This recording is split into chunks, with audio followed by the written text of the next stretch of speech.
There are three practice problems in regards to reducing agents and carboxylic acid derivatives. So in this first question, I'm asking you to turn benzene into this. In the second question, I'm asking you to turn this structure into this. And the third question, this structure into this. Pay attention to the direction of the arrows because I flipped them between the first question and the second and third. So if you want to attempt these on your own, go ahead and pause the video. Otherwise, I will get started now. Let's start with number 1. So my goal is to turn a benzene ring into an amide, a carbonyl with a nitrogen group on it.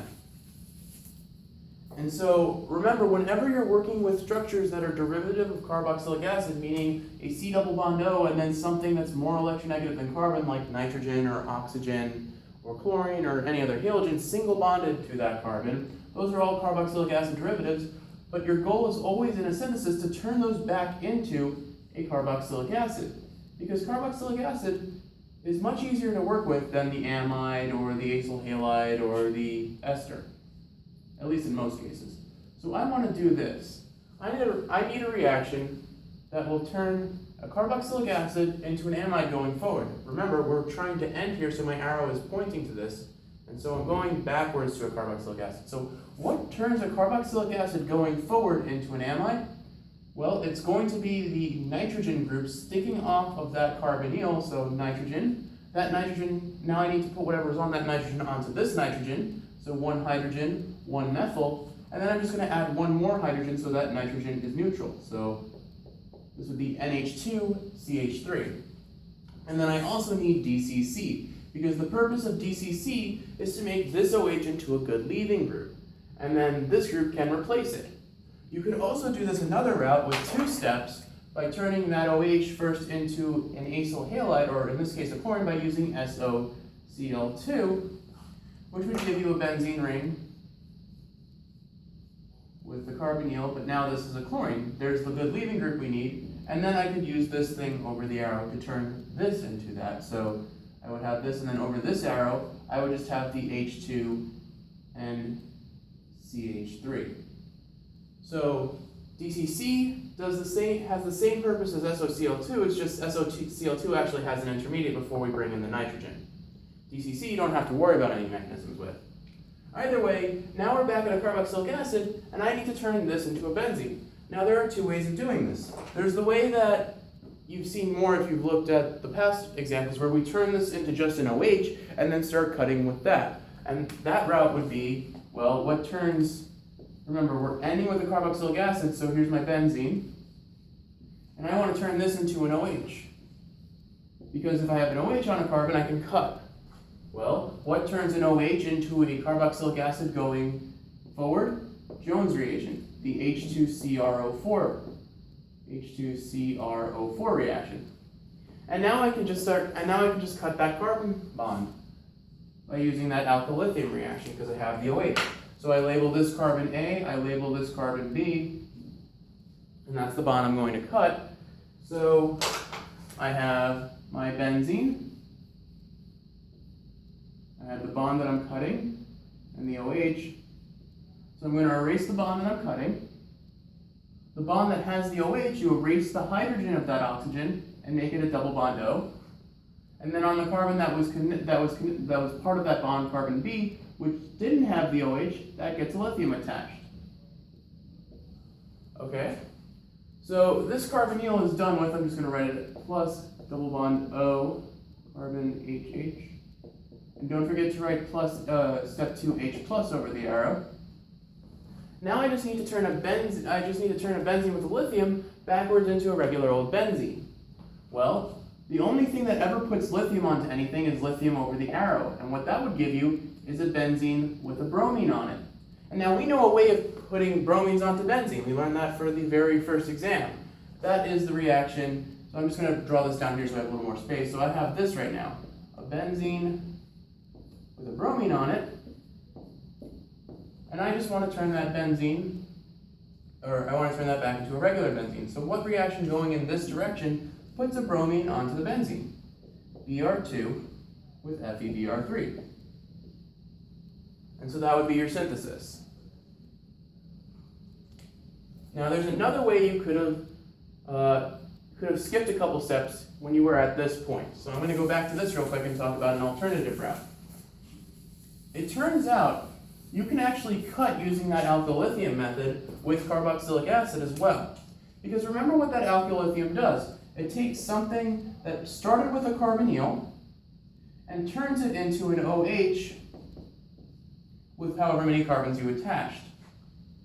Now here we have a carbon with an OH, so technically it kind of works the same way. It's just that what we react with would have to have another double bond O. So one of the double bond O's becomes the OH going forward, and the other double bond O remains.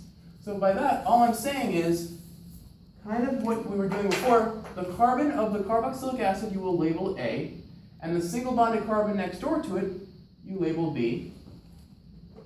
Go to this side now, redraw everything, so the benzene and the carboxylic acid. Erase the bond that you labeled A and B. Erase the hydrogen on your oxygen, on your OH rather, and make that a double bond O. And put a lithium on the carbon that lost its bond. So I currently have a carbon with 2 double bond O's on it. That is just CO2. CO2. So this right here could go over the arrow step 1 CO2. Or you could leave it this plus this. Either way is acceptable, but just do one. I'm going to do the CO2 over the arrow. And then just remember still step 2 H+. And now I skipped a couple steps because now I just have to turn lithium back into bromobenzene, which is lithium over the arrow again. And then we saw before the way we get bromine onto benzene is with FeBr2, Br2 with FeBr3. So that's just an alternative way of doing this synthesis. All right, on to number 2.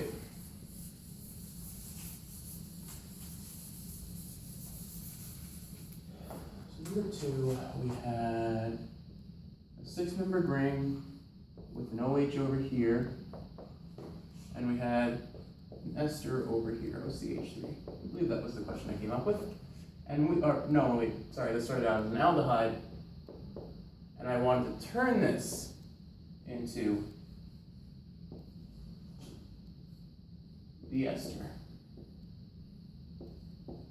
But keep this group still an OH. So you have a couple of options, and one of them is using a protecting group, but since I haven't gone over that yet, I'm going to not talk about the protecting group in this synthesis. I'm going to look at it from purely using carboxylic acid derivatives and oxidizing reducing agents. So start by pointing out the similarities and the differences. Well, you see that the OH stayed the same. That doesn't mean it was the same throughout the whole synthesis, but we know it has to end up being the same at the end.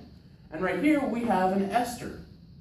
An ester is a carboxylic acid derivative. So probably the best thing to do going backwards would be turn this back into carboxylic acid, because we know we can't really do anything involving esters, or we can't really do much unless it's a carboxylic acid. So going backwards from here, I would say your first step should be turn this into a carboxylic acid again. So we have OH, we have our ring, we have a carboxylic acid now. The OCH3 is an OH. Now what has to be over the arrow to turn this into an OCH3? Or turn this OH into an OCH3? H plus with this OR group, OCH3, and just put a hydrogen on that oxygen so it's neutral. So H plus with HOCH3. That will replace the OH group with OCH3. Now I look at this and I say, well, I need to get a carboxylic acid over here. And I'm starting from an aldehyde. There's only one reaction that going forward turns an aldehyde into a carboxylic acid, and that is Jones reagent. Remember, Jones would turn an aldehyde like this into a carboxylic acid. So maybe that's all I have to do. I'll draw from here to here and say Jones. But is that correct? Well, yes, this aldehyde will definitely become this carboxylic acid. That's perfect.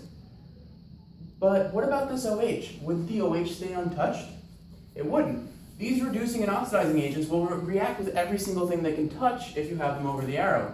So if I do Jones here, on the one hand, this would become a carboxylic acid. That's fine. I'd have my 6-membered ring. I'd have my carboxylic acid.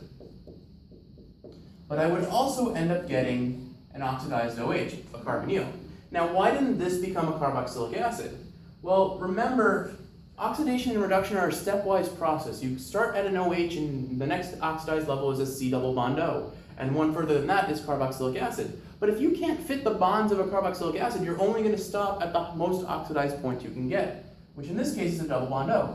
If I tried to make this a carboxylic acid, well, now I have a carbon with 5 bonds, which doesn't make sense. So when you use Jones reagent, you have to remember it's a step-by-step process. In the first step, you would turn the OH into a C double bond O, and then if there's another hydrogen left over after that, you can erase that hydrogen and make it an OH. But once this becomes a double bond O, there's no hydrogen left. It's carbon with 4 bonds. So there's no room left. So it stops here. So now I have a carbonyl and a carboxylic acid, and I need to somehow turn this into, well, still the carboxylic acid, but now an OH. And so we need a reaction that will reduce a double bond O into an OH, but not touch the carboxylic acid. And we have one, NaBH4. NaBH4 is a weak reducing agent that won't react with carboxylic acid, but can easily react with regular old C double bond O. And so this is how you would get the final product.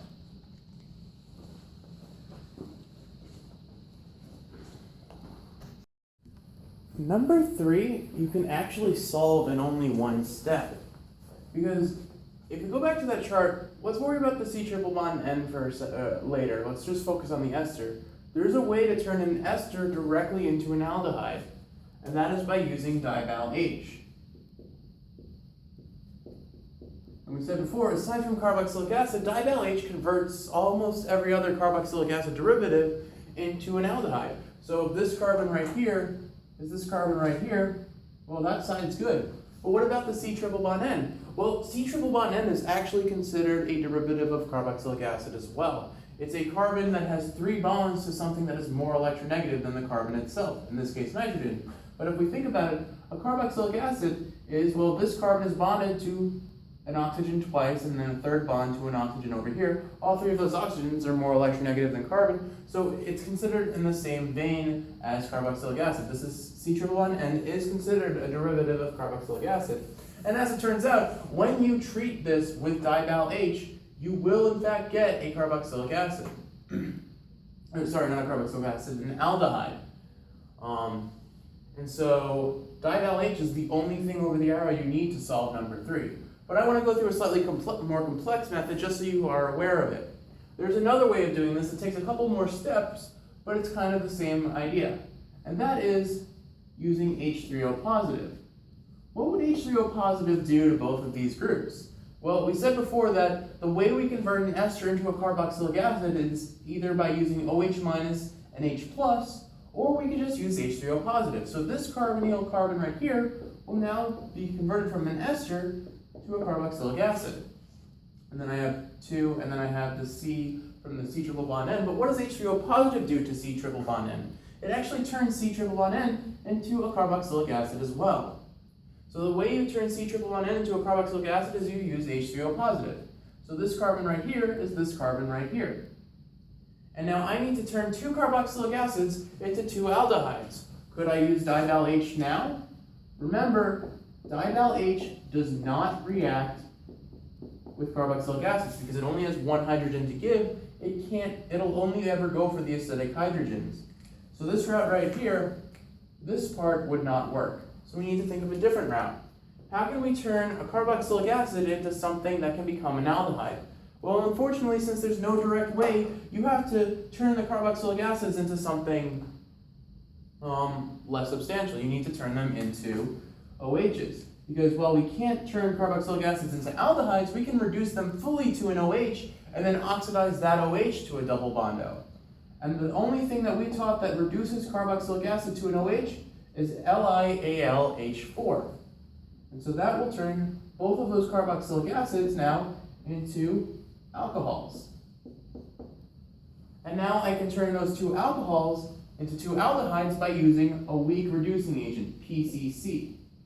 So this is a longer route of getting to the product, but it's worth mentioning just so you're familiar with what H3O positive does to a C triple bond N. And also to point out the fact that there's no direct way of going forward and turning a carboxylic acid into an aldehyde.